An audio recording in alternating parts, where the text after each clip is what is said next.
Good morning, everybody. It is Monday, February 3rd. Welcome to the Transportation and Environment Committee. We have 4 items on our agenda today. The first is an abandonment of a portion of Old Georgetown Road in Rockville. The item after that will be the abandonment of the portion of public right-of-way on Broad Street in Bethesda. The third item will be review of Expedited Bill 2924, Transportation Parking Permit for Specialized Service Providers. And then the fourth item is Bill 2424, Taxation, Paper Carryout Bags and Prohibition on Plastic Carryout Bags. So agenda item is full today. And we will start with the abandonment of a portion of Old Georgetown Road. And this property is being developed for an assisted care facility that will contain ground floor retail. And the applicant wants to build steps from their property at 11565 Old Georgetown Road into the abandonment area to connect the sidewalk onto Old Georgetown Road. And MCDOT recommends approval. Mr. Kenny, I'll turn it over to you for anything more. Thank you. You covered basically all of the background. The applicant is at 11565 Old Georgetown Road. This is a portion of Old Georgetown Road that has recently been reconstructed with new sidewalk and bike lane and other construction. So we know that this abandonment area is not will not interfere with the public right-of-way, but will instead provide a good staircase from the ground floor retail of this new development into the right-of-way. MCDOT recommended approval of the requested abandonment with a few conditions.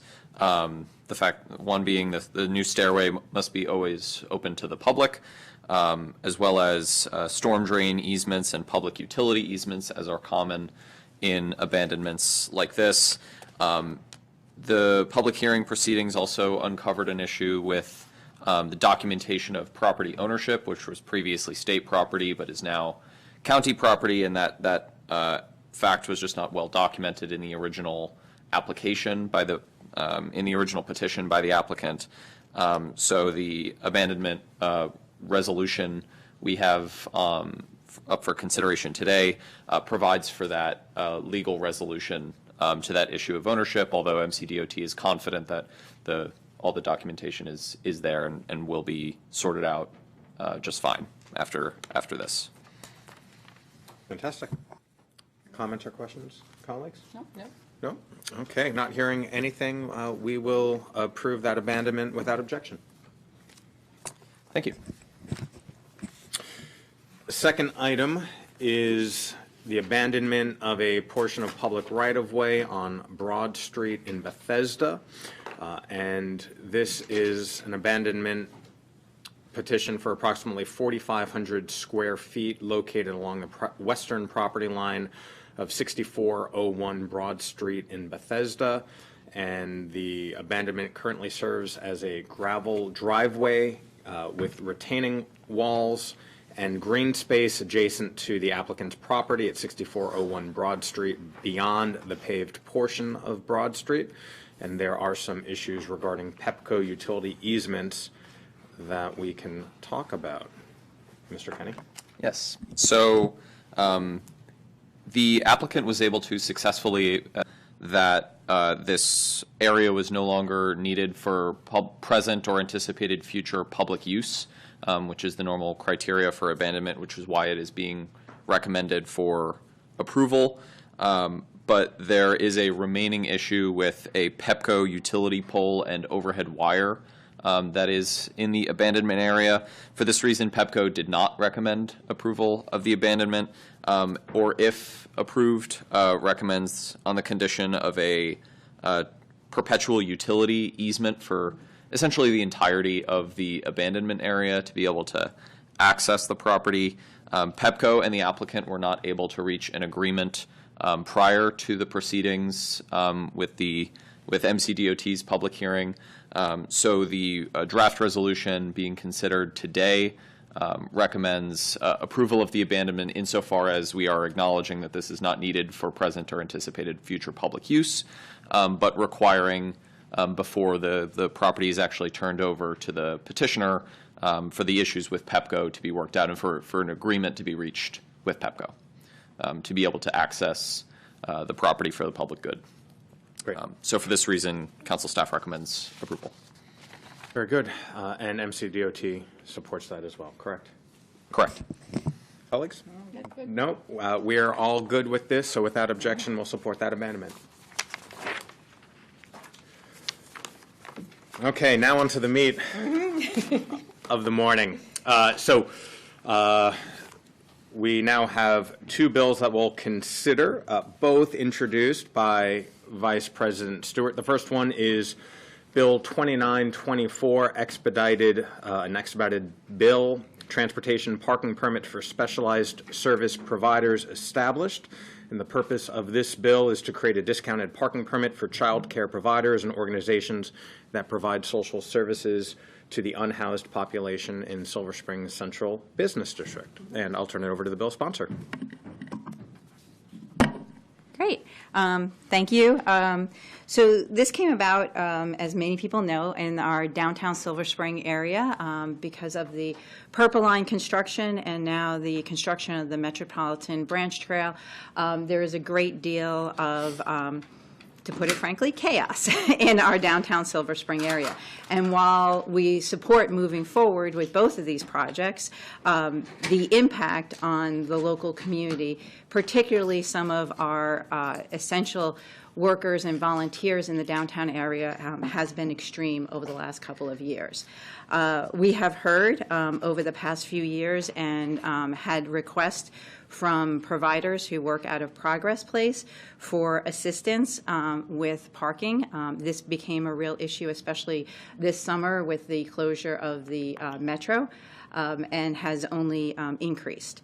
The issue really is that their parking has reduced dramatically because of the Metropolitan Branch Trail there, and because of the Purple Line construction.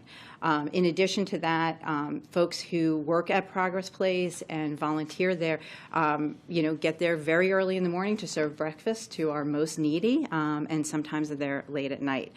And so they have a need. The other folks we have heard a great deal from are our child care providers. Again, their hours tend to be earlier in the morning than other folks getting to work, and because of the construction that's been going on, it's been very difficult for them, for their employees. And so we are looking to help. We know our garages, unfortunately, since COVID, have been underutilized in many areas in the downtown Silver Spring area. And we are looking for this expedited bill to help those who are providing essential services in this area. And we did put in a sunset here because we're hoping that in the future, when the Purple Line is up and running, when we have the Metropolitan Branch Trail, when we're able to make more investment in our infrastructure in this area, that the need will not be as great as it is now. But that was the impetus behind the bill. Great, thank you very much, and we're joined by Councilmember Friedson. Welcome. Appreciate the legislation being introduced. Mr. Kenny, are there any other details you want to highlight before I invite DOT? Or, I'm sorry, Ms. McCartney-Green.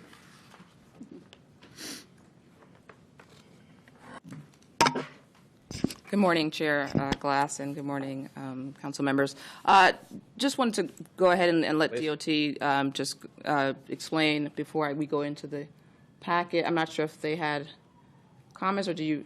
Well, we just got the introduction from the lead sponsor. I don't know if you wanted to elaborate, but happy to turn it over to MCDOT. That's fine.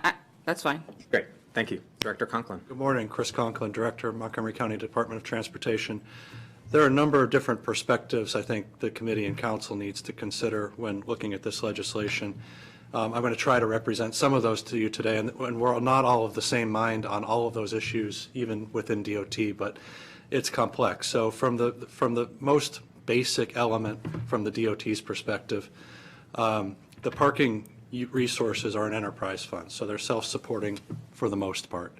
And the demands on those funds are large. I mean, we have a large capital plant to maintain, and we have a lot of operating expenses to keep the facilities clean and safe and in good working order. So from a fundamental perspective, we usually take the position, almost always take the position, that we need to protect the revenues of those parking lot districts so that all of those other services can be provided. And we're faced with requests for discounts or other treatment within these parking lot districts for various entities all the time, and they're all deserving and worthy requests, but we have always taken the basic position that we can't really honor special requests. The parking resources need to be provided, and there's costs, and the model is that people who use the parking need to pay for it. So that's from the basic fiscal management of the parking lot districts, the perspective that we come to this from. There's another perspective from DOT as an agency, and that is, if we are going to make programs work for entities under some other arrangements, how do we best do that so that it best meets the needs of those organizations and is most easy for us to administer so that it doesn't become overly burdensome and complex to either us as the DOT or to the people who need to use this resource. So that's a second perspective. And then the third perspective, coming more from the county government and county executive's perspective, and he had asked us to actually work on a solution to Progress Place as this legislation, or slightly before the legislation was introduced, is how do we as a government meet the community needs? And those community needs are of different scales and different times. And as part of the capital project, we had actually funded a discount on parking permits for Progress Place, and Progress Place elected to convert those into a smaller number of free permits, which was fine. It was the same dollar impact to the capital project, the Metropolitan Branch Project trail that we talked about before. So we made some accommodation, but again, it didn't fully address those needs. And we are working on another set of programs to do that for Progress Place, because that is a relatively unique situation where it's a public service organization sponsored by the county that at one time had more parking resource than it does now. So that is relatively unique. So when we look at all of those, you can see that there's a lot of complexity here in trying to figure out how to proceed. We've been working with the sponsor's office for the last several days to try to identify ways to kind of thread the needle, in our opinion, on those issues. So the first element of that, and I think everybody except perhaps Councilmember Friedson got a copy of a memo Friday to the T&E committee, and that outlined a couple of ways to approach this. One is to identify that Progress Place is a unique situation and has a very particular need for this parking resource and would probably benefit from it being managed differently than it would be for child care providers should the council decide to extend a program to a broader audience. And the second was for those child care providers to, as was introduced in the legislation, have a cap per provider to have a evaluation of that provider's eligibility, and then to have a cap for the overall parking lot district. And since then, Councilmember Friedson and Councilmember Fani Gonzalez suggested expanding this to all three parking lot districts, which there's really, I don't think, a fundamental difference in the need for the parking support to child care providers from one parking lot district to the other. So aside from the very unique challenges that Council President Stewart identified in downtown Silver Spring, where the Purple Line and Metropolitan Branch Trail construction is more disruptive, not that it isn't disruptive in Bethesda, but it is more disruptive in downtown Silver Spring than elsewhere in the county. That's really the only differentiator, I think, between that parking need. So we had outlined a slightly different version that's in that memo of this legislation that, again, separates Progress Place's parking management needs from those for child care providers and treats them slightly differently. We can talk about further as you have questions or as the discussion continues. Thank you very much, Director Conklin. I appreciate the spirit in which you're entering this conversation, relaying concerns and directives from the county executive and the ongoing conversation with the district council member, with Councilmember Stewart. So I think the heart of the question is, Does this require legislation, or is it an MOU that the department has been trying to work through? And let me take a step back and say that, you know, for the first 4 years, for the first term I was on the council, I was the council's point person on homelessness and vulnerable communities, and visited every shelter in the county, and live in downtown Silver Spring, and know the unique concerns, particularly regarding Progress Place and the staff there and at Shepherd's Table, and fully supportive of all the supports that they need, which have been long and an ongoing process. So why are we at this point now that it requires legislation, because no administrative fix has been taken? That's a fair question, and we could provide the parking for Progress Place if those parking permits were funded from a source outside the PLD. But the executive, and I think perhaps the council, but the executive didn't think it was reasonable for us to charge other county departments significant sums to use a county resource, which is the parking lot district. So as we were trying to work through administrative fixes to this program, the window of those narrowed with the ability to not recoup the cost of the parking permits directly into the parking lot district budgets.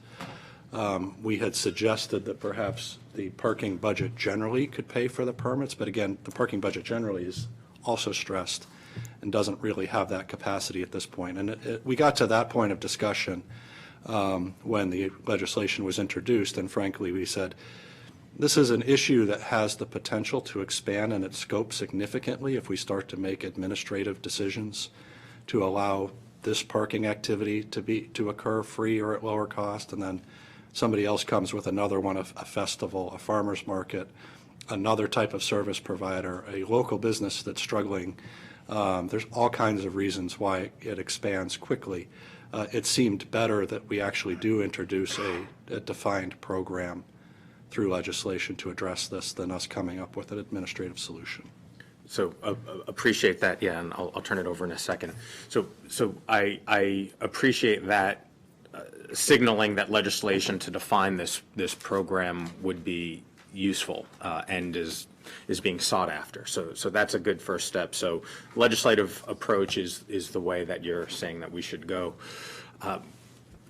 Yeah, I think it's really important to say that the communities and the staff that we're talking about serve our most underserved communities and have some of the most stressful and lowest paying jobs within the county ecosystem. And by that, I mean they might not be direct county employees, but they do receive grants and contracts and are, for all intents and purposes, doing county work.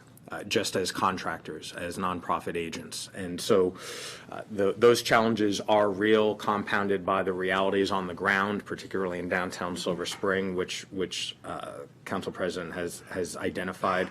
But I'm glad to hear that the executive branch is on board with the legislation, which I think is the first step to moving forward. I'll turn it over to the sponsor. No, I thank Director Conklin for this, and I do want to note that the reason, and I appreciate the acknowledgement that we need legislation at the time, that we did introduce legislation is because this has been an ongoing issue for nearly 2 years. And while I understand we don't see eye to eye on some of the details, it has been incredibly frustrating for the stakeholders in this to be told we're moving forward on something and then for it to really fall short of their needs. And this really came to a head because we had wanted something in place before the Metro had shut down this summer. And so that I'm glad we're at this place. I hope we can move forward figuring out how to address this program. But I do want to stress that this is not something we just asked about a few months ago. This is something that we've been asking about for going on years now. Thank you for that. And sometimes private negotiations and conversations don't bear fruit, and alternative steps need to be taken. And in this case, it's legislation. And I appreciate the spirit in which this has been brought forward. And I support the legislation. I support the the idea that Director Conklin, you're bringing to the table, that this should be a codified program. And that is essentially now what we're discussing, how to codify it quite possibly beyond the scope of the original legislation. And I suspect that we'll get into those conversations in the moments to come as well. Councilmember Balcombe. Thank you. I appreciate your thoughts on the matter. This is a case of conflicting priorities, and we know that this committee certainly understands the budgetary constraints of the PLD, and we look at that each year. And so I support this legislation, but I do understand the slippery slope argument. And so I think that it's our job to make sure that we have the parameters in place, because it's we do need to serve the public, we need to serve the community, and these are the people who are doing it. And so I don't know where we go from here in terms of whether there's any specific concerns that you have about this specific legislation. I'm happy to describe the specific concerns. One, the Progress Place and child care programs are commingled in the legislation as it's introduced. So what we are recommending to the committee in our memo is that we separate the Progress Place needs from the child care parking needs. So for Progress Place, what we're suggesting is allocation of a certain number of parking spaces. In the memo that we've sent over with the alternative language, it suggests 50 parking spaces for Progress Place, and that we would issue a monthly permit to the managers of Progress Place for them to distribute as they see fit at up to a 2-to-1 ratio to those parking spaces. Because as Councilmember Stewart introduced, the providers there are not full-time employees, generally the ones that we're trying to support, and there may be peaks and valleys of attendance, and there may be overlaps of people coming and going. So you may have more cars than people in the facility at any one time. And with that, they would have a designated set of parking spaces to use in close proximity to that facility. Garage 4 is specified in the language that we provided. And that they would be able to have more permits available than the number of spaces for that garage, so that they could, if somebody's there 3 days a week, maybe they get a permit they keep in their car. If somebody's there 1 day a week, perhaps the managers at Progress Place give them that permit when they show up for them to put in their car. That kind of arrangement that gives the facility a lot more flexibility given the operating characteristics of it. And then we separated out the child care program, and we used many of the elements that are in the original legislation around the proximity to the downtown business districts. And I say that because we've had some debate about whether it should be the parking lot district boundary or the planning defined central business district boundary. It probably should be the parking lot district, but that's not reflected in what we sent to you because we identified that over the weekend as more parking lot districts got added to the conversation. And that the number of permits available to each provider, as had been originally suggested, is at 25 maximum, that they would apply to us demonstrating that they're receiving those qualifying triggers of state or county support and accepting state-supported participants, and that there be a maximum of 125 permits for Silver Spring to support that need. That's actually based on looking at where the providers are, how many of them are, and how many are likely to qualify, just to keep this in a well-understood range of fiscal impact to the PLD. That those permits be provided at a low monthly cost of $10, which is the sponsor's recommendation. We thought $20 was more appropriate, which is about $1 per day of enforcement within the parking lot district, to help reduce people taking permits that they don't intend to use for the intended purpose, which is an issue we have with free or low-cost permits, is that you may get one and you give it to somebody else and they use it for some other purpose. So that's how we define this. We have not yet assessed Wheaton or Bethesda in any great detail. We suspect that a very similar approach can be appropriate in both of those, but in the preliminary work we've done, it does look like there are more daycare providers or child care providers in Bethesda than there are in Silver Spring, so we might want to adjust some of those numbers. for Bethesda. The overall scale of the two PLDs is about the same, but it looks like there are more child care providers. And in Wheaton, it doesn't currently look like there are any qualifying child care providers, but there's likely to be one in the next year or two when the facility in the Park and Planning Commission's headquarters building opens. So again, the number, the maximum number in Wheaton should be much lower than the other two PLDs because Wheaton is a much smaller PLD, then there's likely many fewer providers. And we don't want to start competing out the business serving parking, particularly in Wheaton, which is in front of a lot of the businesses directly in parking lots, with this type of subsidized parking programs. We want to keep it contained to parking garages. So frankly, we have a little bit more work to do on that element before we have a clear view of what the right numbers and thresholds are for for Wheaton and Bethesda. But it's probably not radically different in structure from what we had suggested in our memo to you for Silver Spring. Okay, thank you. And coming from an area that, come to Germantown, we have free parking. I'll leave it to my colleagues who do have parking issues. The duality of wanting a PLD and not wanting a PLD, right? The eternal debate. So, Director Conklin, I appreciate you expanding on the nuances between the three PLDs. I want to turn it over to Ms. McCartney-Green to enumerate the specifics within the legislation for everyone who's following and hasn't read the packet. But initial question to you, Director. Do you, from your perspective, is it best to enumerate and list out all of those details in the legislation, or should it be part of the regulation that frames the new program? It's a good question, and it could go either way, and I was thinking about this morning. Frankly, it is not much easier to get a regulation approved than it is to get the legislation approved. And given where we are in the development of this, I think it would be confusing and complex if we had a delay between council's action on an emergency bill, maybe this is an emergency, and then us instituting regulations. So we'd have a period of limbo of several months while that regulation was developed, published in the Register, comments received, brought to council. It's maybe 1 out of 2 or 3 times that we get through in one round with council for approval on a regulation. That's not shade on council. That's just that usually there are issues that need to be that are identified that need to be addressed, that it goes back through. So I actually, in this instance, lean towards the law being more specific is beneficial, given that there's a look to address this need in the fastest possible time frame. And if we have issues, we can always amend legislation the same way we amend regulations. They all come back through the council. So Sure. I don't think there's a huge advantage to the regulatory approach in this case.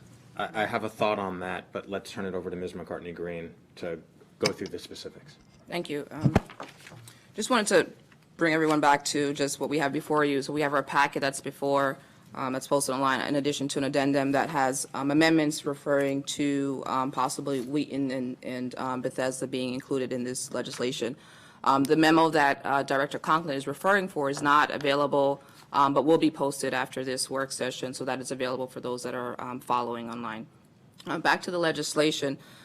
What this would do, obviously, would create a tier of, or 3 different buckets for the specialized service providers, and that is the nonprofit organization, the daycare, childcare providers, and for employees of Department of Health and Human Services.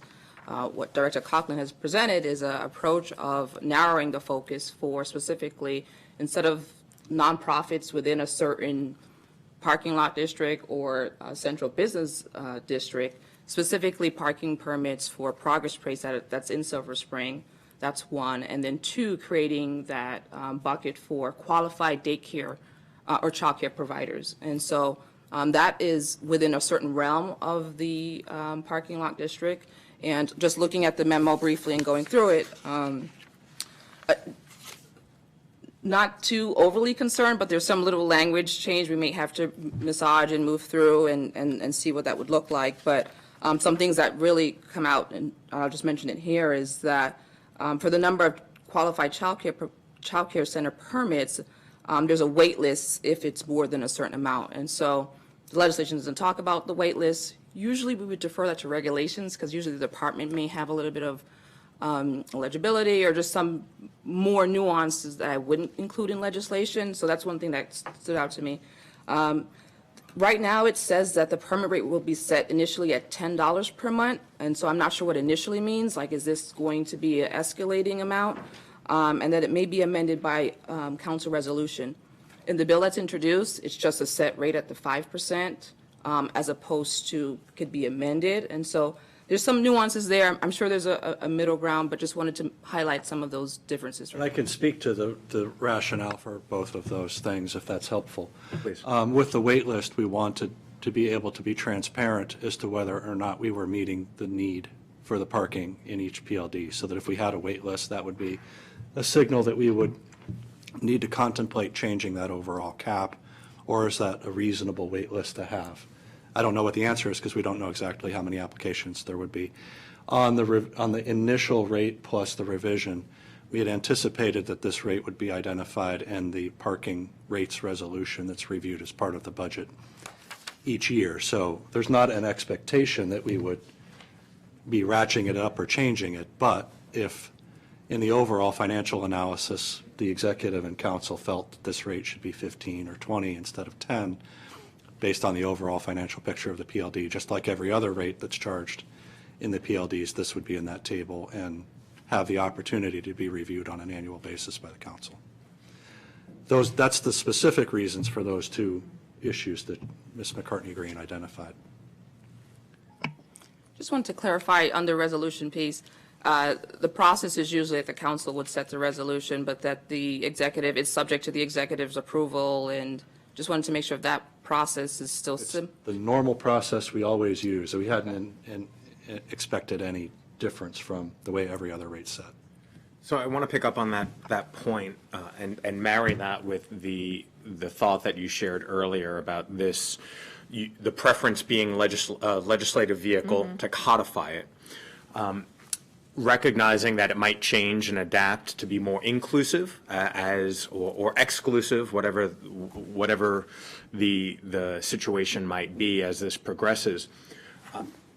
Would it be helpful if changes were, if the legislation allowed for changes by method 1 regulation so that there's not a time gap moving forward, right? Establish this now under the parameters that the sponsor has drafted, but then recognizing that times might change, more organizations might need to be included, and then allow MCDOT under method 1 to make those changes so that there is no gap in service providing. That's possible. I hadn't considered a different method. But I think that method is more streamlined than method 2, where there's publication and review periods and approval by council. Right, because we don't want any gap in service, and that was by your own admission, right? And so, but recognizing we might not want legislation moving forward to make any iterative changes that might be needed given whatever the dynamics on the ground, allowing the executive branch, I'll defer to the council sponsor, but I think it allows to move forward in a thoughtful way. So say again your proposal, sorry. That changes to the program would be allowed under method 1 regulation by the executive, by MCDOT, so that the expedited nature can begin right now, but recognizing there might be a flow for amendments in the future. Yeah. So I think we would, I'm talking to the memo version that we drafted, which Right, we that's what- have some agreement about. I think there are certain elements that you would want to pull out of the codified element, like the cap on the number of permits per parking lot district would probably end up in the regulation. So the codified would say a maximum number shall be established by the DOT rather than a specific number. And probably similar for the number of permits per provider, probably similar for the number of parking spaces in the Progress Place program.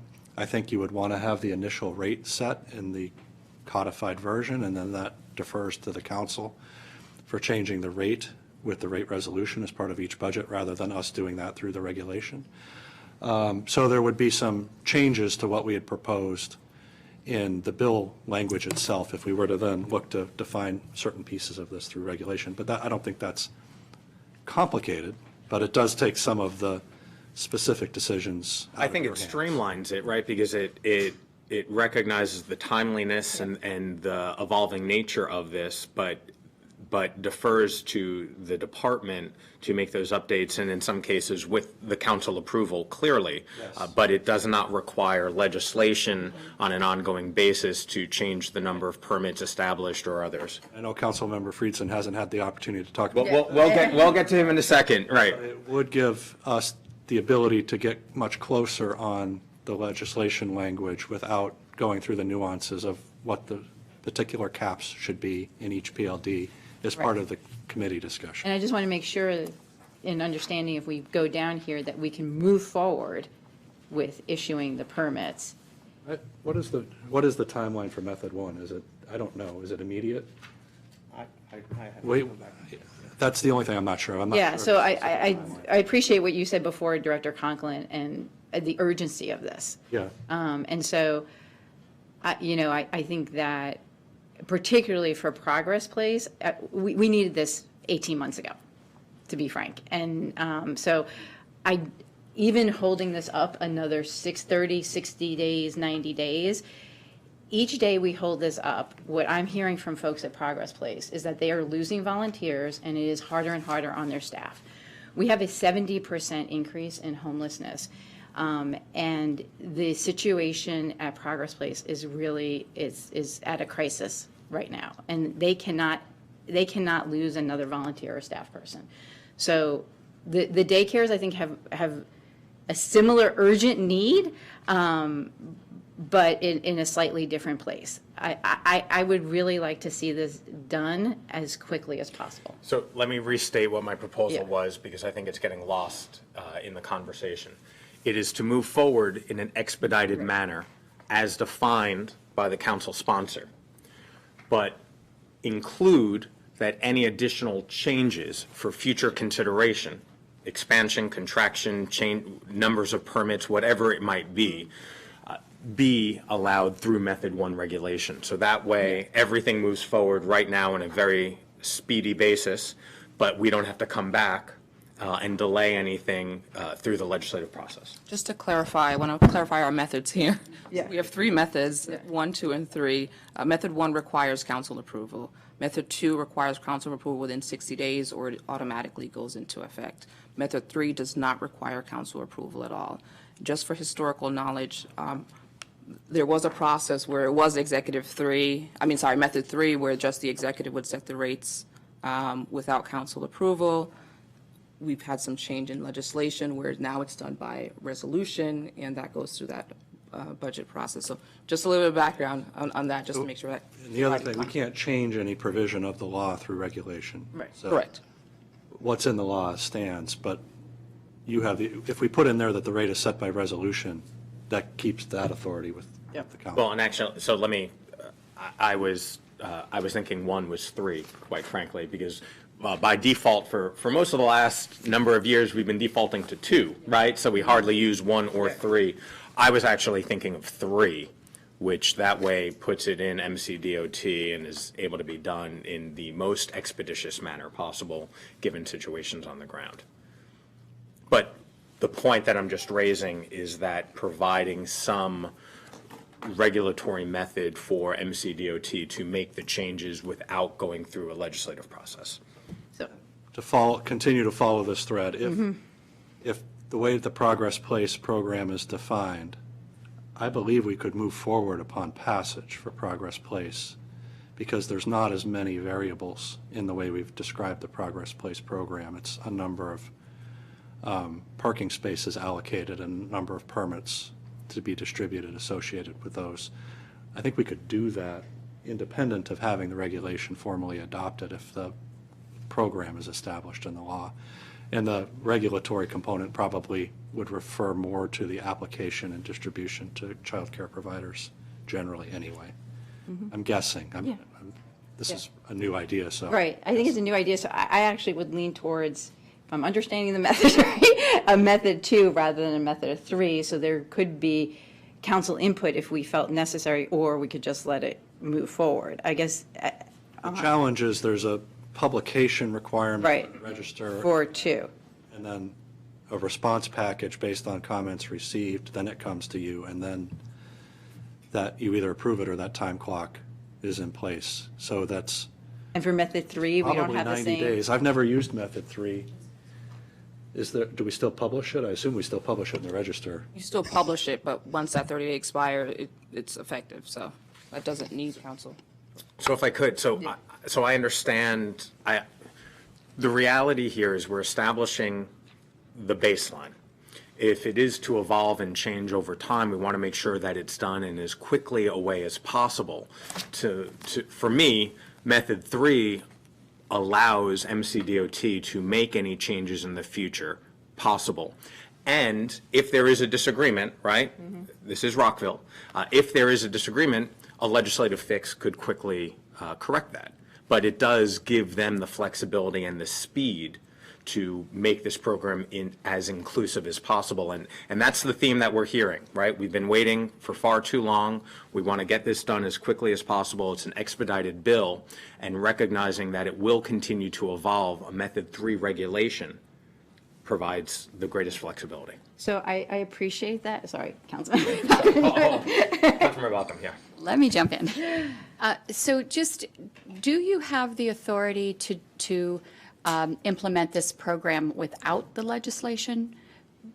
Because you were talking about trying to come up with this non-legislative solution. So I understand that there may be changes down the road, but for expediency, could you move forward with the intent of the legislation now? Not in a clear-cut way. I don't think it's clear that we have the authority. We may be able to be creative and find a way, through the way the code is written and the rates are set, to say we could do something. But it's not an obvious direction for us to take. So we have made other arrangements at other times. For example, the Marriott lease, we made a similar provision for Discovery Communications when they moved. But we haven't done it sort of to a wide variety of applicants and a wide variety of programs before. So it's not obvious we have the authority. Okay, but once the legislation is passed, you can implement it prior to the regulation being approved. So I believe we could implement something for Progress Place before the regulation is approved, because it's a set arrangement that we're talking about in the law between the Department of Transportation and the Department of Health and Human Services, and we can implement the number of spaces and number of permits we would include in the regulation in advance of the regulation being formally adopted, and I don't think there would be a problem. With the child care providers, those are non-county affiliated entities, so I think it would be harder to implement the child care component without it being adopted as a regulation. So from that perspective, the method of the regulation, if you can move forward with the most urgent aspect of this legislation, which is Progress Place, the method of whether it's 1 or 2, Or 3. or 3, I would lean towards 1 or 2, just because this is a new program and it's nuanced, and I think I would like to be able to see it. But method 1, we clarify. Method 1, we do see it, and but it doesn't. There's not an iterative process. Is that the? Yeah, and all regulations go through a public comment period, so after that, that's what it takes. If it's method 1, that's subject to, must be approved by the council. Method 2, it's the 60 days, right? The Yeah, alternate. got it. So, to me, the urgency is Progress Place.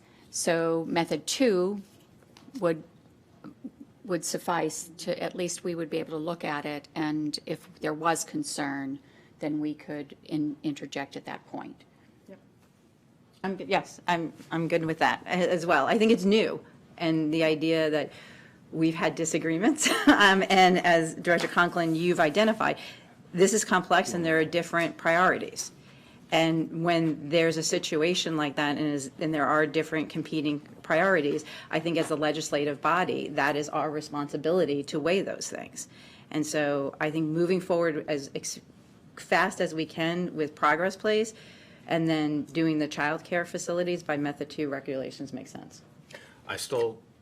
That is not in conflict with the introduction of a regulation clause moving forward, right? We still want all of this to move quickly. It is just a matter of how it gets changed in the future, right? So I don't want anyone to think that we're speaking past each other, that including either method 1, 2, or 3 regulation for any future changes diminishes or slows the speed of this program happening right now. We're all in agreement that it's moving forward quickly right now, but it's how it changes in the future. Councilmember Friedson has a comment. Yes, thank you. First of all, for those who are watching and sitting here listening who didn't get the benefit of the memo that was sent over, join the club. I'm also in this distinct group of folks who didn't have the benefit of the memo, but I do appreciate what's been shared in terms of the direction the memo is attempting to take to try to move forward with what is being attempted here and what the intent is, while tailoring it in a way that makes it a little bit more workable and easier for the department. So I appreciate that. I will note, and I do think it's important, in Bethesda in particular, if we're talking about the Purple Line, there have been huge impacts on Bethesda. Elm Street has been closed for years. Wisconsin Avenue has shut off on-street parking, has eliminated lanes of travel. There have been massive disruptions. The Capitol Crescent Trail, which has been a frequent transportation mode for many families, for many workers to get from neighboring communities into downtown Bethesda, has been completely shut off. And, while we are working and advocating and have finally got a commitment that was reneged and committed again and reneged and now finally committed again to getting that open, once construction is complete, but before testing is finished on the Purple Line, it's still out from when it actually will happen. And that's on top of the overall construction that has happened in downtown Bethesda, which is a feature, not a bug necessarily, of what the council has wanted and what we have attempted to do, but has massive disruptions to workers, to child care providers, to the community. So I just think it's important to note that is unique in that sense. There has been more disruption in Bethesda if you add on the overall construction activity with the Purple Line than anywhere else. I recognize that Silver Spring, from the Purple Line specifically, has had more Purple Line related disruption, but it is much more similar and similarly disruptive if you add the overall context and don't look at it exclusively in a vacuum. That's the reason why I had suggested Bethesda being included, and conversations had started, and why Councilmember Fanny Gonzalez and I had put forward expanding the geographic scope. And I think it's appropriate, as we expand the geographic scope, to tailor the substantive scope of this to make sure that we're addressing the magnitude, because as noted by colleagues, there are competing priorities here. And PLDs are challenging because it becomes an addiction to parking revenue that gets us out of our overall goal of moving people out of single occupancy vehicles, for instance, where it's hard to keep safe structures maintained at the same time as we are trying to move people out of the revenue source that is providing the payment for that, not to mention the staffing in the central business districts and the folks who are relying on each and every day to do the work of thriving urban communities. Having said all that, I'm just trying to fully understand the direction that we're going in. I do think that separating out progress place and child care providers, including child care providers, making sure that it's tailored, to those that should be impacted. I think the geographic area is, reasonable to look at, whether the full PLD or a smaller subset would make sense and would be appropriate. I think what the department has put forward seems reasonable to me. I think the cap, I'm trying to understand the two main things that would be addressed in regulation, from what I understand here, would not be the eligibility. That would be decided through, the legislation once approved. It would really be the rates and the cap. Is that correct? I think it's the overall cap, the cap per provider, and perhaps the number of permits in the progress place arrangement and the number of spaces in the progress. Right, so the rate and the caps. So the cap on individual providers. Should be in the legislation and then referred to the Right. council's annual update of the rates. Okay, so this is what I was going to ask. So the parking rates resolution would cover the $10 if that were to increase or decrease, frankly, but if that were to increase to a 15 or 20, to your point, or 12 or 11 or whatever the case may be, that would be handled through the standard annual process with council approval, as you're proposing. So really the only, the only item that would be covered through regulation would be the individual and the overall caps. The caps per provider, the caps per progress place, and the overall cap per geographic area. At least as I've thought of it today, since this notion was raised, yes. I'm not sure. Okay, I just want to Sure, but kind those are elements. of hammer down on what we're talking about here.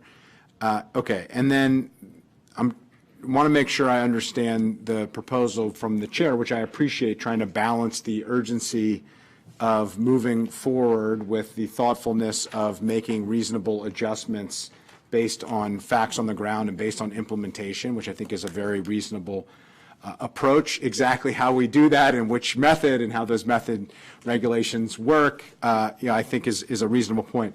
I just want to make sure I understand, if the proposal is to move forward in the bill and then have it revisited through regulation, the caps would have to be set for a period of time, and then there would have to be a timestamp on it to say these caps could be adjusted via method 2 regulation, for instance, or method 3 regulation, or method 1 regulation moving forward on a date certain, right? Or on an annual basis, or, whatever the case may be. But in order to move forward without the regulation, as was proposed by the chair, which I appreciate, we set the caps, we set the rates, and then it would be noted in the legislation that the caps and the rates, or the caps would be set, would be revisited by, would be, could be adjusted by method 2 regulation,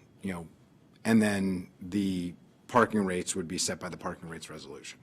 I just want to make sure I'm understanding that. That was the intention. Okay. The question, as I see it, is whether it's method 1, 2, or 3 to make those changes, but all of the details that you described are in the legislation. They are the fundamental aspects of the program, but we just need to choose a regulatory method to make those updates on an annually or whatever time period we determine. Yeah, and I just want to, before we get off there are some child care providers that are very similar in the arrangement with the county in our community. They lease county space, they have a county contract, there is, not all of these providers are the same, and so when we think of Progress Place and the ability to move forward with Health and Human Services that already has a pre-existing relationship, Progress Place is an example of that, but we also do have child care providers that are in county-owned buildings, in county space, receiving county subsidies with a county agreement. So I want to note that to say that there are other entities that have these dynamics, and I think it's important that that be understood, because I recognize that the Department of Transportation is not negotiating those dynamics, the Department of Health and Human Services and at times the Department of General Services. Given our lack of expertise in that arena, we didn't propose any Sure. changes to those provisions. Sure, and I appreciate that. Okay, so I appreciate that. I just wanted to, We'll come back to you. Appreciate that. In a moment, but again, just want everyone to understand, we are all supportive of this, but hopefully folks who are listening understand the complexities that we're trying to deal with. And that's what this committee work session is all about, and that's what I anticipated and wanted to work with sponsor, colleagues, and MCDOT to figure out. So colleagues, and I'll turn to the sponsor, which regulatory method do you think? Two. Okay. I'll support 2 as well, so the committee would like to require that any future changes be done by regulatory method 2, an annual basis, or just whatever changes on the ground, yeah, without setting a timetable. Go ahead. When you say future changes, I think my understanding is that we will see the regulation for the childcare process. What I'm understanding your discussion to have been, and I need to rely on Ms. McCartney-Green for the expertise on the legislative process, is that the bill language would identify elements that could be revised through regulation. I don't know if that's a legal process or not, so I'll look to your guidance on that. And those would be principally the caps. Perhaps there's something on eligibility that you would want to include, I don't know. But otherwise, you would have specified a starting point for those elements in the bill. So the bill would be implementable in its full scale upon its passage, but could be revisited through regulation, if that's a legal process, to revise certain elements that might be found to be problematic. And that would not include the rate, which would go through your normal budget review and rate resolution process. Okay, so after the passage of this bill, we won't see any regulation. It's unlikely you'd see something immediately with that framework if that's a. Okay. The goal is that this I gets understand implemented. that. Yeah, I understand that. Okay, thank you. I just want to clarify, sorry, but the progress place elements that are listed in the memo are pretty clear and defined. The childcare is really where most of the discussion in the method 2 conversation is coming into play. And so one of the things when we talk about eligibility, especially for an application, is what if an individual or a childcare provider was denied or not given? And so regulations sometimes will talk about what's in the discretion of the director. And so that's not in legislation. This still could move forward, but that gives the reason of why we need regulations to be able to explain some of that eligibility process as well. And then so the caps are also set in that memo. And so we could start there and use the terminology initially. And then if needed to be changed, that could occur through regulations as well. So for clarity, the method 2 regulations is really focused on the childcare piece of the legislation, but it doesn't limit what the committee will pass and hopefully if they're moving forward with that, but still give some discretion to the director when it comes to the application process and some of the fine-tuned pieces of it as well. Great. So 3 of us agree on that method 2 regulation moving forward. Very good. I will turn it over. Yeah. Chair, I just want to make sure we will have to consider a motion of whether to adopt some of that language that the memo has considered. And so, yes, method 2, what I have right now from the committee is the adoption of method 2 when it comes to the child care provider provision, but we may need to look at a larger motion from the committee to make sure to move some of that language. The other element to add is we have not embedded anything related to the Bethesda or Wheaton PLDs. We will get to that in a second. So that would have to be added to this. Great. Thank you. President Stewart. Yeah, I just had a couple of other things as we're going through it on the hours needed for the childcare facilities. If we could revisit that and do 6 a.m. to 7:30, because many of our childcare facilities are actually opening at 6:37, so employees need to get there earlier, and they close at 7, so employees are usually cleaning up, doing other things. So we have heard that 6 a.m. to 7:30 p.m. would be, I think it's line 48 in the memo we received. And I think the. No, that's the memo, that's not in the legislation, Correct. right? That was in the memo.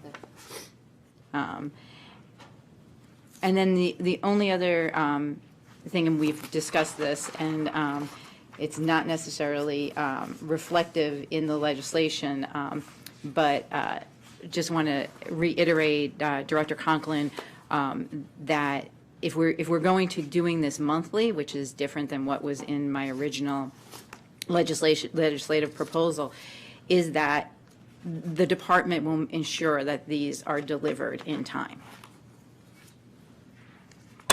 Sure, yes, we can make that happen. Okay. Thank you. On that same point, just wanted to clarify, is this Monday through Friday, the 6 to 7:30, or is this 7 days a week? Just wanted to make sure if that's. Monday through Friday is good. For the childcare. Yes. Yeah, yeah. Yes, for the child. Because that's the one we're specifying out, yeah. Ms. McCartney-Green, do you want to walk us through some of the other issues you identified that you may have already addressed, but I'm not sure if we've addressed all of them? Yeah, I want to turn your attention just to the packet. There is some clarifying language, and depending on how we adopt some of the elements from MCDOT, but I'm not sure if it makes a lot of sense to go through the fiscal impact statement at this point, or if the committee's already been briefed on that. That's in your packet, and that's available. But I'm on page 6 of the staff report, number 4. There are some clarifying and just technical amendments. And like I said, depending on what the committee accepts today, that may be have to be interweaved into the language. But specifically, the definition of specialized service provider, would be under Maryland law and applies to service contracts, and to revise CBD. I think it was inadvertently spelled as CBD as opposed to CBD. Yeah. The play on words, so it's just subbing that out. And I mentioned that this is subject to whether this is going to be, that definition is still going to be there, because now we're transitioning from saying nonprofit to specifically Progress Place. I hope that didn't confuse anyone. Nope, we're following. Okay. Yep, so that was the first clarification, and that was under 4A. Under 4B, this was concerning the enforcement language, and so this is just a recommendation that council had received from County Attorney's Office, just to clarify that amending lines 66 to 70 is, instead of saying no vehicle other than those assigned for the applicable permit may park in a designated parking garage, instead the language would read, or the amendment would be, a permit assigned to a particular vehicle may not be transferred to another vehicle without the approval of the director. And so that's just cleanup language there on the enforcement piece that it gives to the department. I had a question on that, because Director Conklin, what you mentioned before with Progress Place was the idea that we would be giving them about 80 permits, and then the folks at Progress Place, like if a volunteer came in for one day or a staff person, they would just be able to give them that permit, so. Correct. We hadn't, maybe I didn't notice this language before, but we had not intended that the permit necessarily be assigned to a particular vehicle for Progress Place. Yeah. So that they, given that they had a pool of parking to work with, there's not the concern of those permits being used elsewhere, because they would only be eligible in that designated location. So it's not necessary for the Progress Place component. Makes sense, considering the changes of the amendments that we're considering, makes sense that that wouldn't apply. It is relevant to the child care providers still. Sure. Great.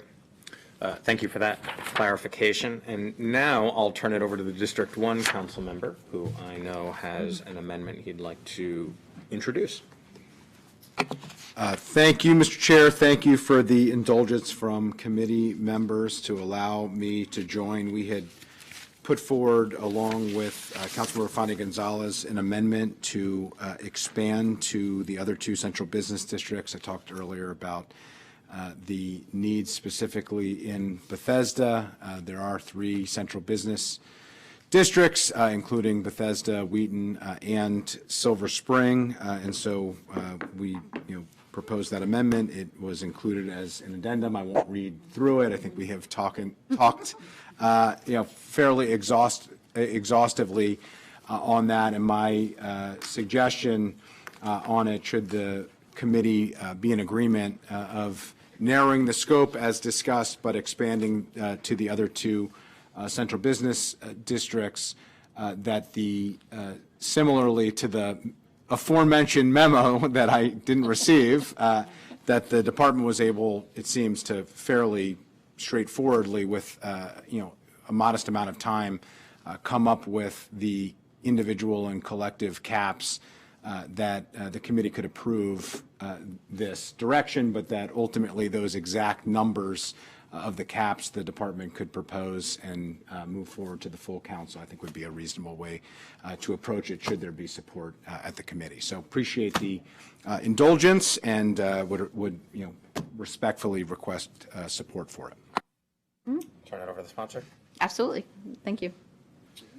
So, all those in favor of that amendment, Director?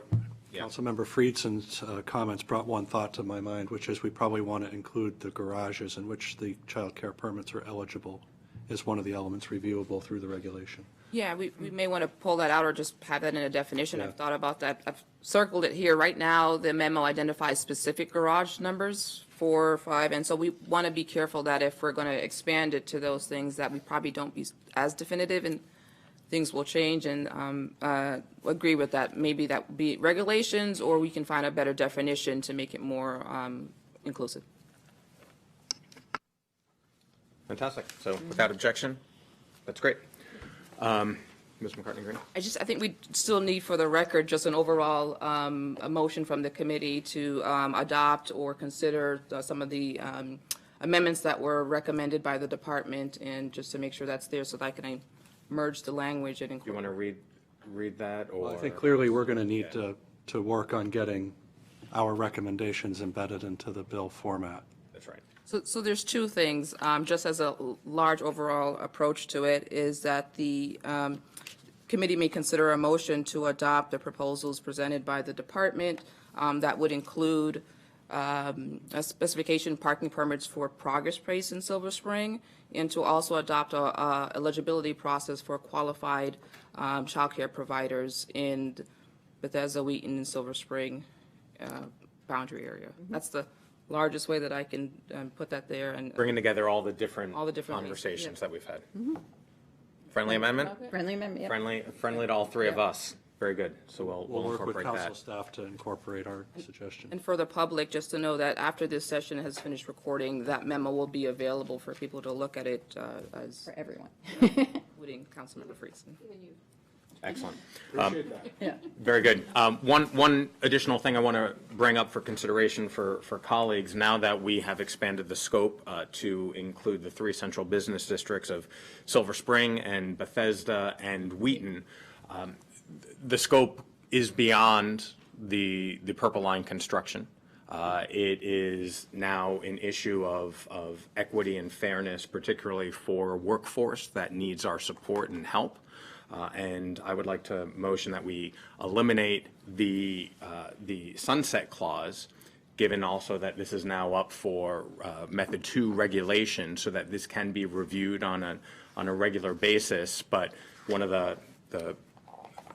the predications was that it was Purple Line, and that is no longer the central basis. So I think that we should continue this program, expand this program, work with MCDOT, and if the sponsor finds it friendly, would like to eliminate the sunset clause.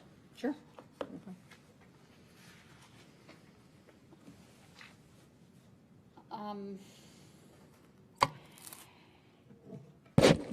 So where did we leave it in terms of reviewing the caps? And I know that we're going to look at the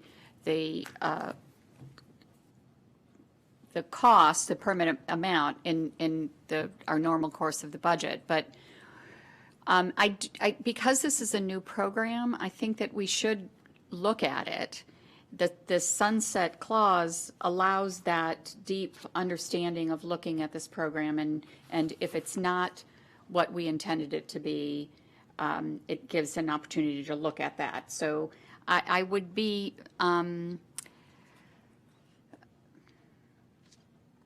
I like having the sunset clause in there because we don't know what the impact is going to be on our parking lot districts. We don't know the evolution of what's going to happen with the slippery slope concept. I think having the sunset in there is a good practice. I appreciate those sentiments, but we do know what the impact is. It's in the financial impact statement. We know the slippery slope has begun with the legislation itself, and by making the motion, I'm signaling that the support has been needed for years. The support is recognized today, which is why we're taking these steps, and the need is not going away, particularly within our healthcare and nonprofit service providers. And one of the central parts being the Purple Line impact that has been expanded to other areas where the Purple Line is not impacted. And so I just want to, be honest with everybody and say that this is a need and that we should continue that need. And I want to be very clear that, of course, I support providing parking for our service providers, which is why I co-sponsored the bill initially. It's a need that of course we need this, and I'm not in any way doubting that. It's a brand new program. We don't know, we have ideas about what this will do to our PLD, but I think we need the sunset. Thank you. No, I'll just say I appreciate Councilmember Balcombe, as always, thoughtful approach to these and her initial sponsorship of the legislation. And, honestly, I could be, I'm kind of on either side. I think the sunset provision was a good one when we started out on this. Because the focus really was on the Purple Line and looking at the construction in downtown Silver Spring.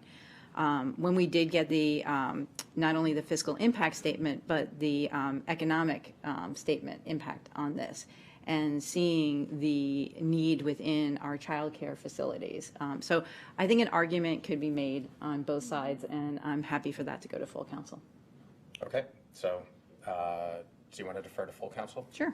Okay, we can defer that to full council, and yes, it is two sides of the same coin, but we do have all the information before us. It has been a central part of some of the community conversations as well, and the need is not going away based on geographic location. So we'll defer that, Ms. McCartney-Green, to full council. Very good. Any other comments? Okay, all those in favor of the amended bill? Yep. That is unanimous by the council. Thank you, Councilmember Friedson. Thank you, MCDOT. Hashtag no memo, hashtag no vote. Thank you. Okay, thank you.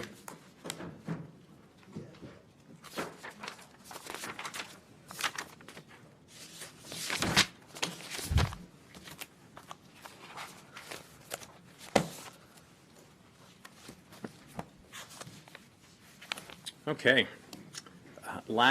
The fourth and last item on our agenda today is Bill 2424, Taxation, Paper, Carryout Bags and Prohibition on Plastic Carryout Bags, otherwise known as the Bring Your Own Bag Bill.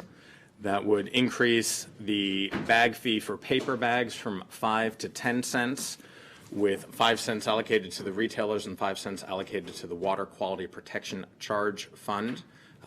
And recipients of a food assistance program, including SNAP and WIC, would be exempt from the carryout bag tax, and it would prohibit plastic bags. I'll turn it over to the lead sponsor, President Stewart. Thank you so much. And I just want to say thank you to Ms. McCartney-Green. When we started out on this endeavor, we knew that there was going to be a lot of conversation and back and forth, and we've done that over the past year on this bill. And I'm very proud of where we landed, working with environmental advocates in our community, working with DEP staff, also working with our chambers and our retail associations, because when we received the Inspector General report, we knew that the way we were doing our bag fee wasn't working the way we had hoped it would. And we wanted to make sure that as we make changes and move forward in doing more to protect our environment and our public health, that we actually put in place something that was going to be doable.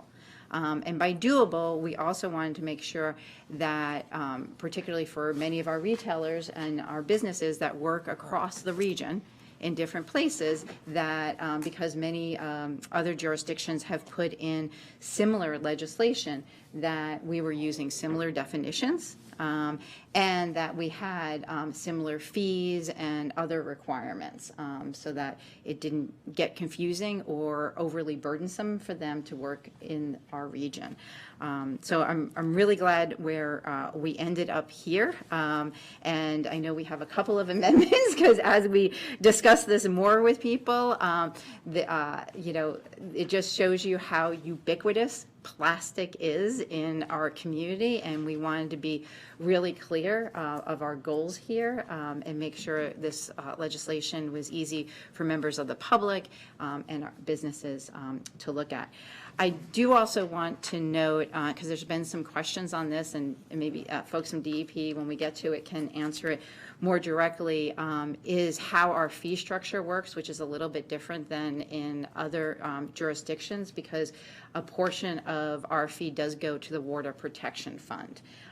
And because of, and we went through finance to make sure that as we were making changes to this, we didn't do any harm to our Water Protection Fund, which is also then linked to the rating agencies and our bonding here in the county. And so one of our first iterations of this had been like, oh, let's just ban plastic bags. But we actually can't do that. We need to keep some fee structure in place to make sure that money is going to our Water Protection Fund at a rate that doesn't show a decrease in revenue, because that could have an adverse effect on us moving forward. In addition to that, we did hear from many of our businesses in Montgomery County that the 1 cent they were receiving before really wasn't sufficient for them to manage this program. And so one of the things we wanted to do was make sure we were providing more assistance to the retailers so that they could actually follow the laws we have here. So I could go on and on. Well, hey, this is just the introduction at committee, right? So we are going to continue this conversation. I'll turn it over to Ms. McCartney-Green to go through some of the specifics that we might not have mentioned. Yeah, and so just what's before you is the staff report and packet, along with some friendly amendments by Council President Stewart. That's included in the packet. But wanted to discuss specifically, and there are specifically a lot of exemptions in the bill when it comes to the different bags. But specifically, I'll talk about what's introduced, and then we can go through the specific questions. But as introduced, the plastic ban would be a complete ban on single plastic use carryout bag, and then there would be exemptions for prescription drugs, newspaper bags, specifically the point of sale concerning seasonal event, and then we will talk about specifically farmers market as a subset about that and making a distinction, and then bulk items, dry cleaning, perishable items, and a bag to take marine live fish and insects and amphibians. So that's listed on your page 3 of the staff report. Wanted to make sure it was clear that a plastic bag provided to a customer by a retailer that is not a reusable bag is considered a plastic bag. We've gotten a couple of questions about that. The bill does define plastic bag, and it does define reusable bag, to make sure that's clear. And then what the bill also does is, instead of the 5-cent tax on plastic and paper bag, it's now just a 10 cents on each paper bag. And it doesn't apply to certain exemptions, but we have some amendments that's going to clarify that, so I'll discuss that a little bit more. What's more important too is that there's an exemption specifically when it comes to SNAP or WIC customers. Council staff did receive a memorandum from NAACP this morning, and so that is not available in your packet, but just wanted to address, there was a concern that to clarify that exemptions does not apply to SNAP and WIC, and that there's a specifically language in the bill that exempts them. And so NAACP had mentioned whether or not that was a concern for struggling families, but just wanted to clarify that it does not apply to that. And then we'll talk about the violations. Right now it's a Class A as introduced, and that's first violation is 500, second is a 750. And then we will have a larger discussion about municipalities in this county and how that works. I'm not going to jump ahead of that since we'll get to those. That's great. DEP, thank you all for being here. For the record, if you don't mind just introducing yourselves, and we appreciate that. Sure. Vicki Wan, DEP. I oversee the budget. Steve Martin with DEP. I manage the enforcement program. Good morning. Amy Stevens with DEP. I'm Division 2 for the Watershed Restoration Division.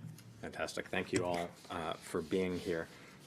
Ms. McCartney-Green, looking at the packet, do you want to walk us through? Yeah, and I'm not sure if we want to start with Council President Stewart's discussion about the Water Quality Protection Fund, just talking about the fee structure and then probably moving through. Sure. I don't know, you're turning it over to DEP. I will just note in the packet, I think there has the a chart that we included in a fact sheet so that folks could see other jurisdictions that we are in line with in the region that charge the 10-cent fee. And again, we can talk about and we can send to members of the committee information we did receive from the finance department regarding the Water Protection Fund and the need to make sure that we were keeping a level of revenue and that did not decrease, because that would potentially raise red flags for the rating agencies. But I probably can say better. You did great. All right. It is a pledge revenue. It is, I mean, if the revenue is reduced or increased, it offsets the water quality protection charge rate, which is set on an annual basis. And just to be clear, that rate is charged to our residents. So Line item on the tax bill, right? Someone pays for it. So we're paying for it in a number of ways, but our goal was to make sure that we were keeping that revenue source. Now it's hard to predict. I think, as was stated in one of the impact statements, because we know from the Inspector General report that we weren't actually collecting as much as we needed to under the old framework, though a lot of work has been done in outreach and education to our businesses. But again, our goal here is to change behavior and have people bring reusable bags with them. Thank you for that. And so also wanted to discuss another point that came up in public testimony and with OLO and just constituents calling in, talking about DEP's process for providing reusable bags. Does the department provide it? My understanding is that there's an online program or presence of it, and so just for public awareness to talk about, I guess, the number of bags, how does that program work? Is it annual? Is it seasonal? And just a larger discussion to address some of those outstanding concerns. Sure. So we distribute about 30 to 35,000 bags a year. They go to MANA directly so that they can hand them out. They go to the libraries, so the libraries can distribute them. And then we have them available for, our public events. We also, during the holiday season, will provide them to our liquor stores so that they could provide them as well. And during the pandemic, we had established relationships with SNAP, benefit offices, and food banks to be able to distribute bags through them as well. But we haven't been doing as much of that since the pandemic has ended. We're now just distributing them with MANA and the libraries, and then, of course, our outreach events. So there are no requirements for receiving a bag. If you want one and you're at the libraries, you can have one if, Manna hands them out. We will hand them out when we're at public events. And so we don't put any requirements on them. As was just suggested, there are no seasonal, with the exception of the fact that we do stuff during the holidays because that's a big shopping time period. And of course, during our public events, which tend to be more in the spring, summer, fall, as opposed to the winter. But that's not intentional for seasonal reasons. It's just when we're out. I appreciate the number 30 to 35,000 bags that you all do. Have you asked for the inventory for county government as a whole? Because I know MCDOT, when I go to events, they're handing out bags, libraries handing out bags. I think it would be, for the purposes of this discussion and public conversation, it would be helpful for the executive branch to maybe just do a quick inventory across departments to see how much money they spend, so that we know in total that more than 100,000 bags or so forth are being used towards these efforts every year. Sure, we can certainly look into that. I don't know off the top of my head, certainly. Yeah, no, that would be an all-points bulletin to all the department heads, but yeah, I think it would be helpful. Yeah. Okay, thank you. Thank you. That speaks to the amendment by OLO have recommended under the racial equity, social justice statement of providing reusable bags. Then we can go into the friendly amendments that Council President Stewart may have and may want to discuss. You can tee them up. We can tag team.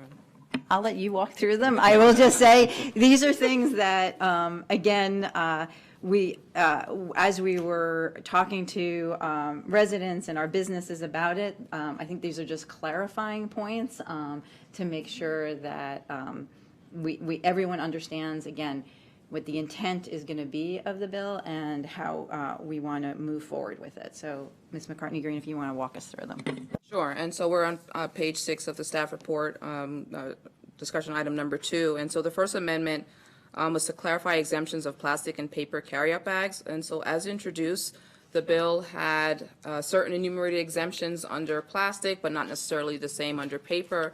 And what this amendment would do would basically correlate that they both mirror each other.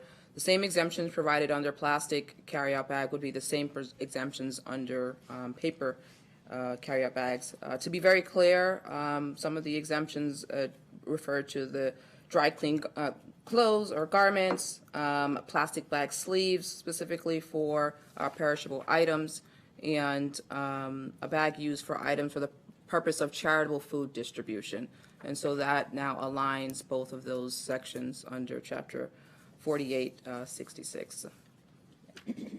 And I will just say to my colleagues, and I know I'm glad that we have the program with MANA, that many of our charitable food distribution folks are trying to move towards reusable bags, but this was a request from some of them just about the difficulty right now of making that switch. But their intent is to move in that direction, and hopefully we can look at how we can expand to helping more of them.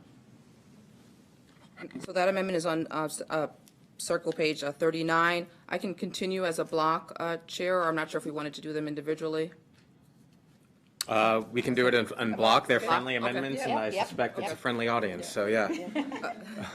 Amendment number 2, that's on circle page 41. That is modifying the civil citation from a Class A to a Class B. So that would lower the penalty, $100 for initial violation and $150 for a repeated offense. Great. Amendment number 3, a little bit complex, but I will explain just a little bit. State law governs what the county's broad authority when it comes to municipalities. And so there's 2 areas that we, meaning the county, can govern in. And that is when it comes to Board of Health or when it comes to taxes. And so municipalities are required to adhere to those county laws that we have concerning those 2 areas.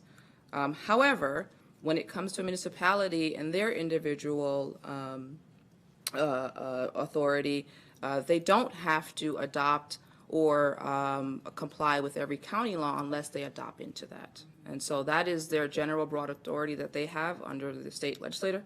And so a municipality in this case, looking at them at a whole, there are some of them that have not adopted Chapter 48, which is the solid waste trash that's under our code, or they have adopted independently a ban on plastic bags, and that's Tacoma Park as an example. And then you have a third bucket where there's no ban in place and they haven't adopted at all. And so what this would do is to clarify that unless a municipality has adopted a county law, in this case we're talking about the ban on plastic, they would have to still continue to charge 10 cents on the plastic bag. And so if we did not do that, this bill would remove the 10 cents. There wouldn't be a ban in place because they're not required to. And so this amendment would be merging that and clarifying. So just for clarity, there's a bifurcated approach where there's a ban and there's a tax. Tax applies countywide. The ban doesn't. You have to specifically opt in, adopt your own ordinance, or if not, this parameter would fill that gap. I don't have Circle 41 with me. I didn't print out all that paper. Okay. Does that list what the municipality's rules are? Yeah, so I can read into Yeah, the please, if you record. can. And on page Circle 1, and this would be amending page 6 of the original bill, starting at line 109. Essentially, I'm reading, I'd be amending Chapter 5278, and this would fall, it said applicability to municipalities. Unless a municipality adopts county law or enacts an ordinance that prohibits single-use plastic carryout bag as required under Section 4867, it must levy and impose a 10-cent tax on each customer for each plastic carryout bag provided by a retail establishment. A municipality is required to collect, remit, report, and adhere to all the requirements under this chapter for a single-use plastic carryout bag as it would for a paper carryout bag. So that is the amendment to merge this Very good. Thank you. municipality that we have in the county. So those are the three friendly amendments. I'll support them. Yeah. Councilmember Balcombe, so we'll support your friendly amendments. Just clarifying, under this language, they're only paying 10 cents for plastic, but not paper? So, no, so paper would, so just to back up, paper would still apply. And so the tax applies overall. The problem that we were having here is when we put a ban on plastic, there's no 10 cents on plastic at all because there's a ban. And so if you don't have the ban, what municipalities are going to do? And so this reinforces that the 10 cents still stays for the plastic. I'm sorry, it's a circle. Just want to make sure the committee understands. Okay. And do we know which municipalities have institute the ban or not? I will say that so when you look at our code, there's an appendix and it lists the different municipalities and what chapters they specifically opted into. And then I just did a global search of just surrounding areas. Tacoma Park, I was very clear on their ordinance in adopting a ban. There are some other municipalities listed in the staff report that also adopted into our chapter, town of Chevy Chase, Kensington, Laytonville, but we do know that the city of Rockville and Gaithersburg has not opted into our county code. So if this bill was to pass, they would not have to put a ban on plastic because they, one, don't have their own, and two, haven't adopted Chapter 48. But the fee charged would increase. Yes, it would be 10 cents, and that's what this amendment would do, is that if a municipality hasn't done one or the two, 10 cents still applies for the plastic. So they would still be able to use it at point of sale and distribute it, but the county would still recoup the funds of the 10 cents. Okay. Very good. We're still supportive. On page 7 of the staff report, discussion item number 3. And so when drafting this legislation and looking at it and introducing it, the definition of point of sale means the physical or virtual place where a customer executes payment of goods or services, or receives goods or services. And that was an encompass of including not only if in person, but also online, with discussions and talking colleagues in Office of County Attorney. That is outside of our scope. And so the amendment here would be to remove the word virtual. The county attorneys made it clear that our jurisdiction is within the county, and that anyone could order something online, and that it would not be something that could be enforceable. And so that is the amendment before you, is that this is concerning in-person purchases that are made at a point of sale. Sponsor sports? Yep. Very good. And I see Yeah. head shaking from both of us. Yes, so we'll support that. Discussion item number 4, this is in reference to strengthening the notice requirement language to avoid a constitutional challenge.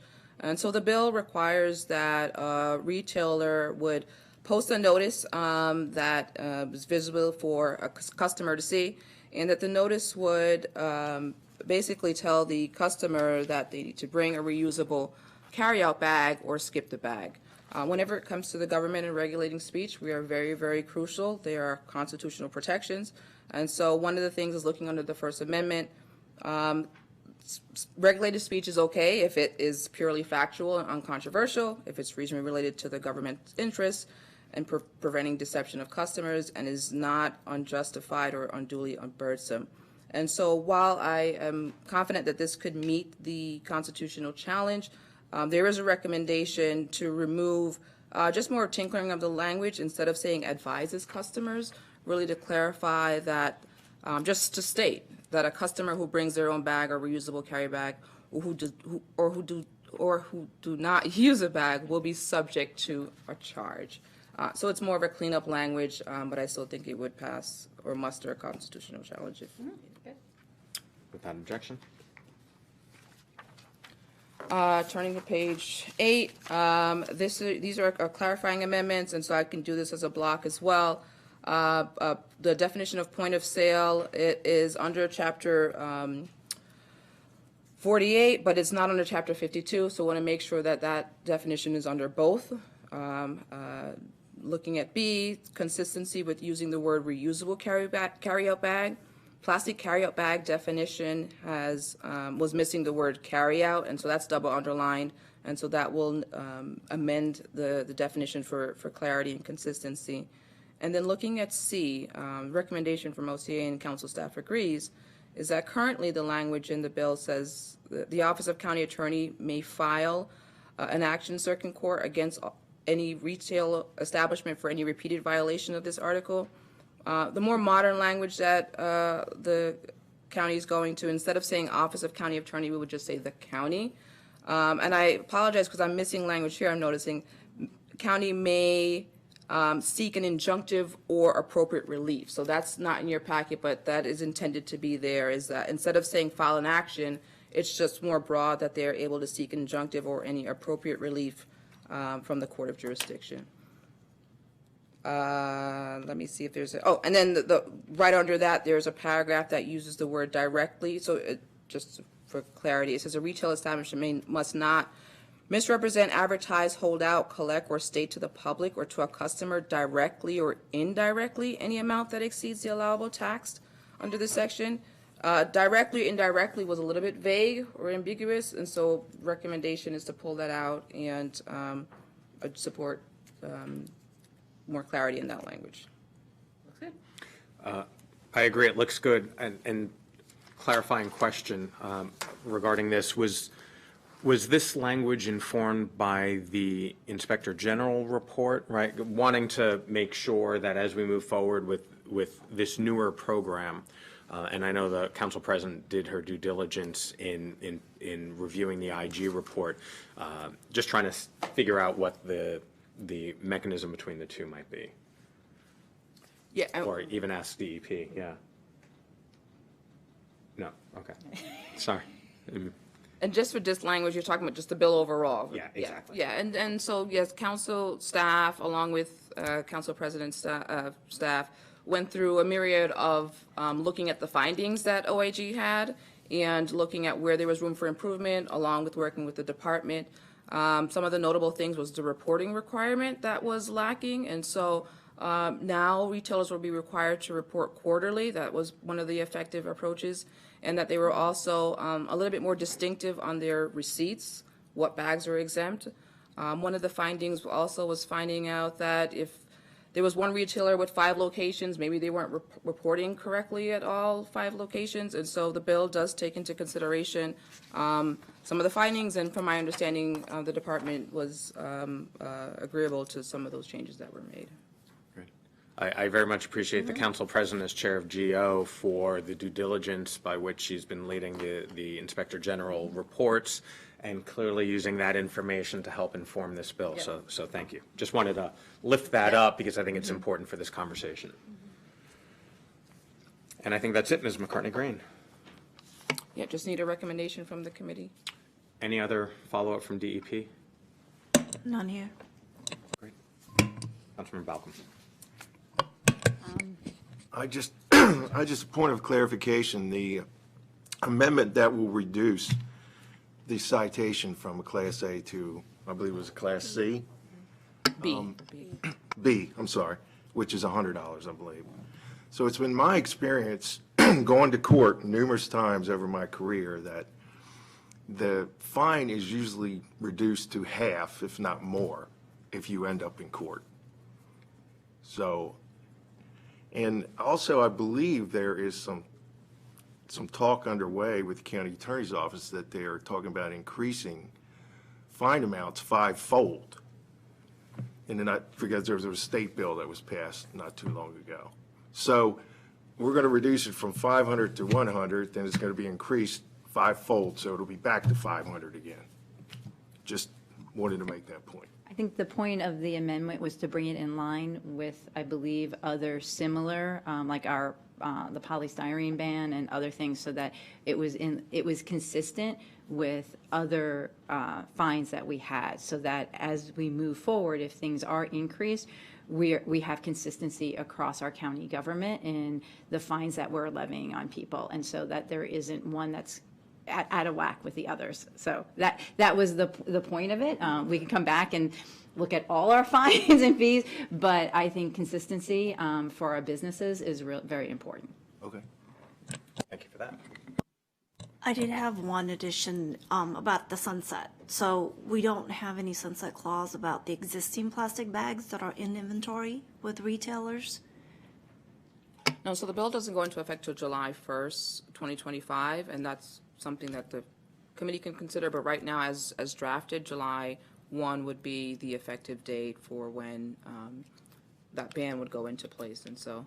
I think when we passed the polystyrene bill, we had a sunset period that retailers are able to use up their inventory. So that it's grace period. Right, until it's not, so that it's not just thrown away.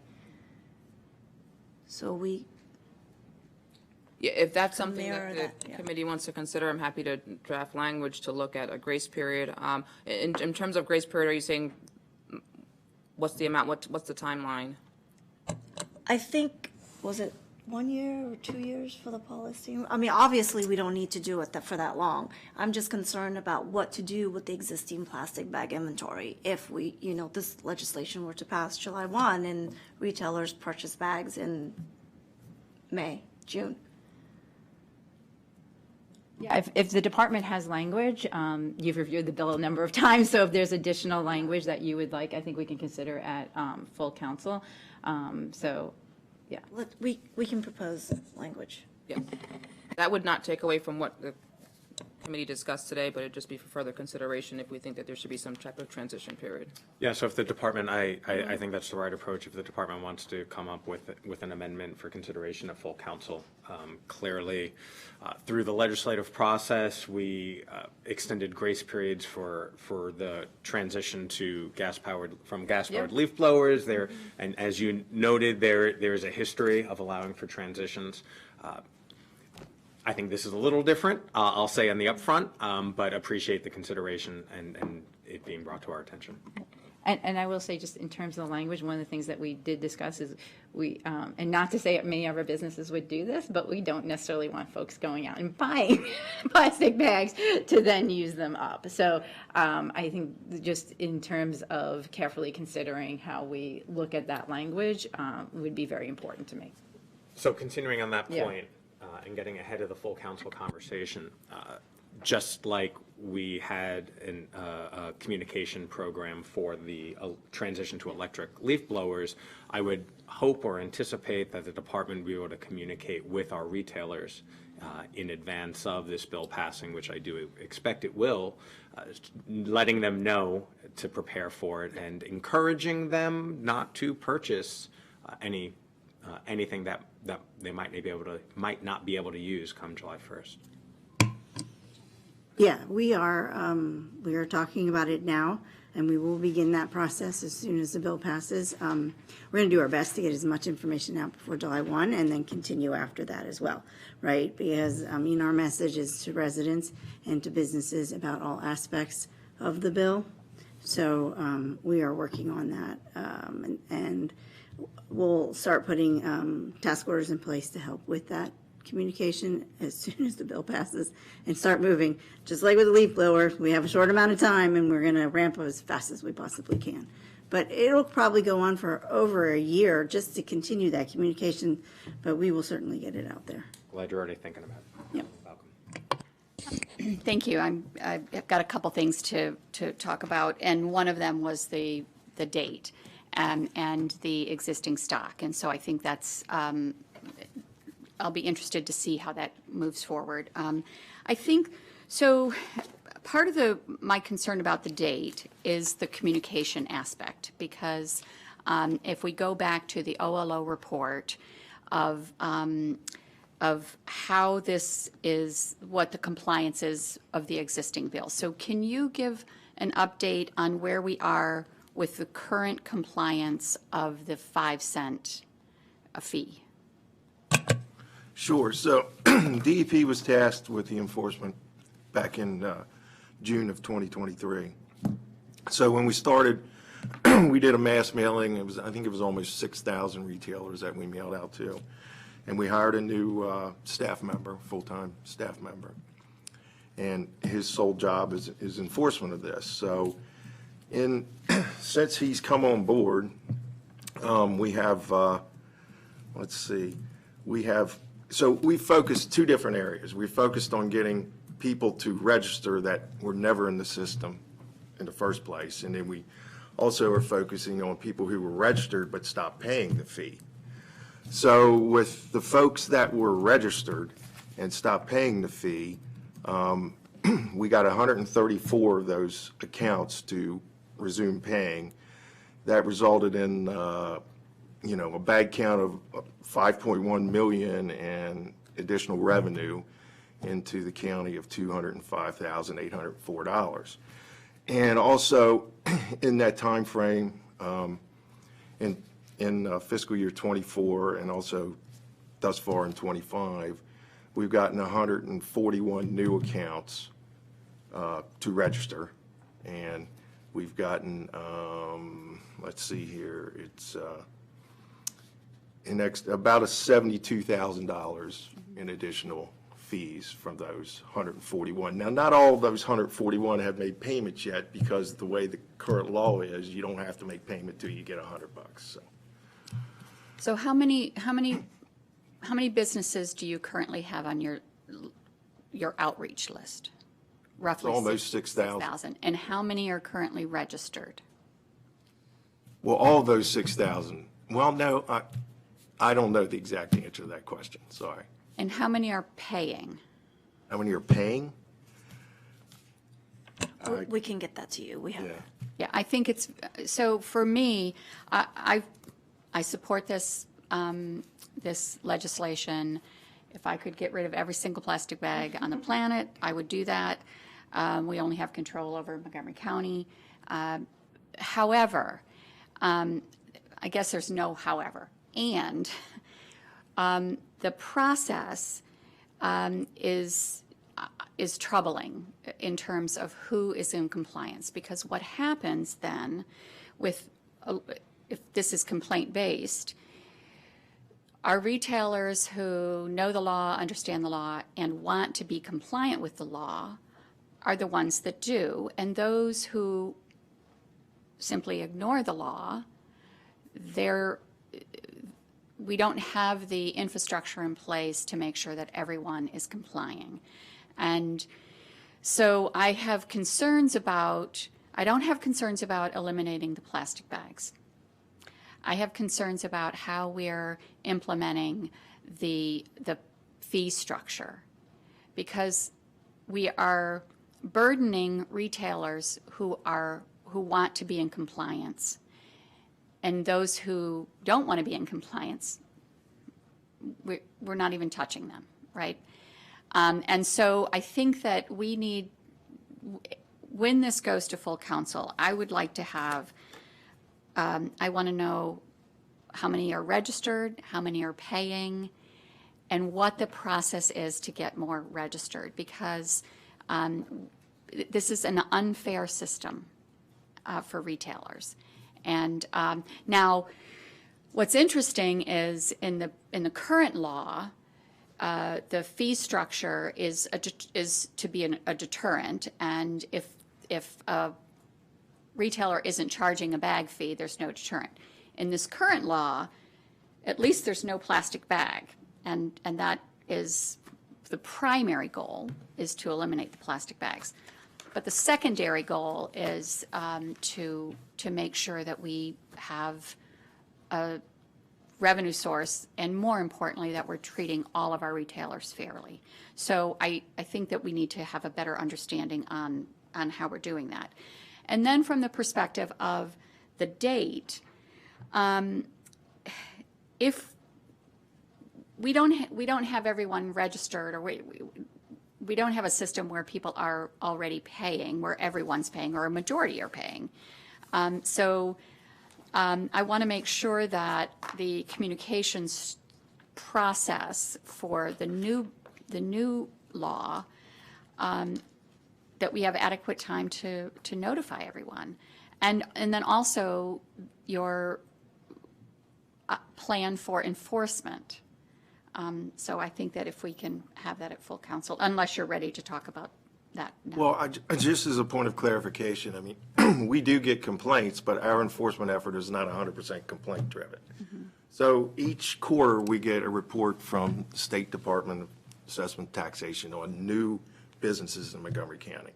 So we get that report, and then we try and follow up with most of those businesses that have come online since the last time. So we do have some method to our madness when we're out there trying to do this. But if they don't then comply or pay, what is the process? So if we make a visit to them and we say, okay, you're responsible to pay the bag tax, and then they don't, first point is to get them to register. So we get them to register, great. If we can't get them to register, then, we issue a notice of violation and say you have X number of days to register. If they don't register, then we can move on to a civil citation. If they register and then, a period of time elapses where we think they've collected $100 and they don't pay, then we go to them and we can audit their books to figure out how much they have actually sold, how much they've collected, and then say, well, you should have paid on this date, or you need to pay by this date. And how many businesses are in that process of how many fines have happened, how many audits have happened? We've issued a number of notice of violations. We issued 2 civil citations for $500 thus far. We've been fortunate in that most people, once we get in touch with them and explain the system, that they have, come into compliance thus far. Mm-hmm. So. Okay, I appreciate that. I guess the last report that we saw, the compliance was woefully inadequate with the IG report, and then and that was, I guess, April of last 23, and then the GO committee saw this 14 months ago. So in that time span, the program You're saying, We didn't stand the program up until June of 2023. right. And I appreciate the work that you're doing, and I want to be clear that I appreciate everything that you're doing.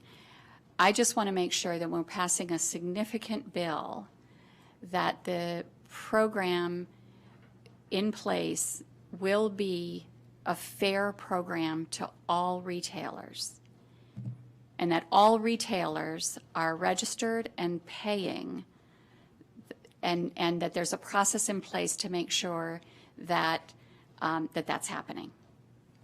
Understood. Councilmember Balcombe, we appreciate that, and we agree with you, which is why about 2 years ago, we dedicated a full-time staff to enforcement. And since then, he's sitting in the room right now, he's made significant progress in enforcing and identifying businesses. So we agree with you that, enforcement was lacking a bit. We all live in the county, we see.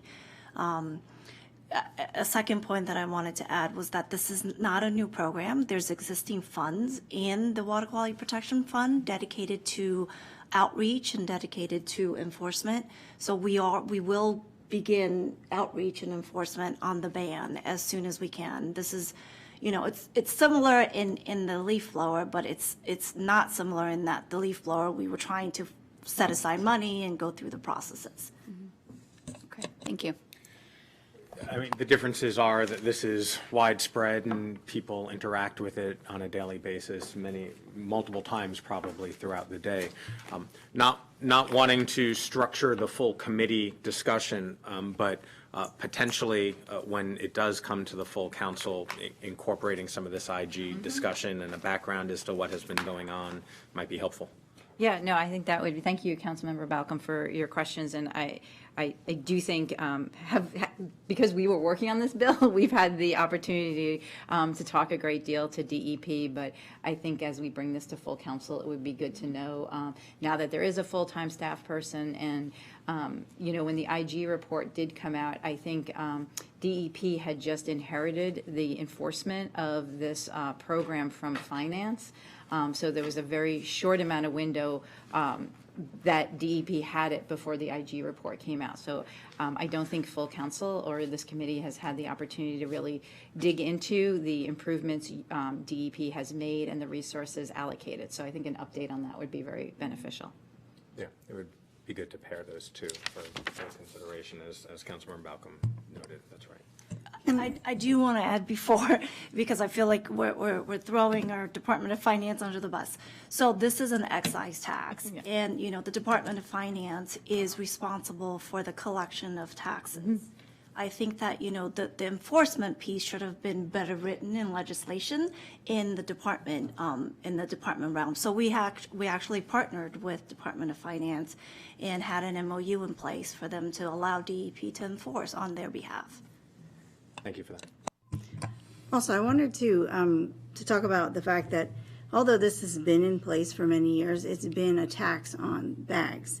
We are now having to communicate the ban on bags. So that is a little bit more additional information, in addition to the increase on tax, in addition to the new SNAP benefit exemptions. So our we do have quite a bit of communication that we have to get out there, not only to our businesses, who are going to be one of our primary, audiences, but we also have the residents. So we are looking at that in terms of not just doing as is, but increasing, because we recognize that there's going to be significant changes. We also have to figure out how to make sure that this is communicated in all of the languages spoken by those businesses, because that is some of the inequities that we can see where we have to make sure that they understand what this law is so that they can properly implement it. So we're looking at that from an outreach standpoint, and we were working very close with Steve's team to make sure that comes out. That is going to take us time. It's going to take, we're estimating about a year to get all that out, to continuously work with these businesses and these primarily to make sure they understand the bill. And we'll start that as soon as, like I said, as soon as we can, but it isn't going to happen immediately. We anticipate about a year. Okay. Thank you. We'll continue facets of this conversation at full council, including an amendment or two as well. But we have gone through the packet. All those in favor of the bill with amendments? That is unanimous. To be continued at full council. Congratulations on 2 bills today, Madam President. It's been a full morning. Thank you, everybody. We're adjourned. Thank you, guys.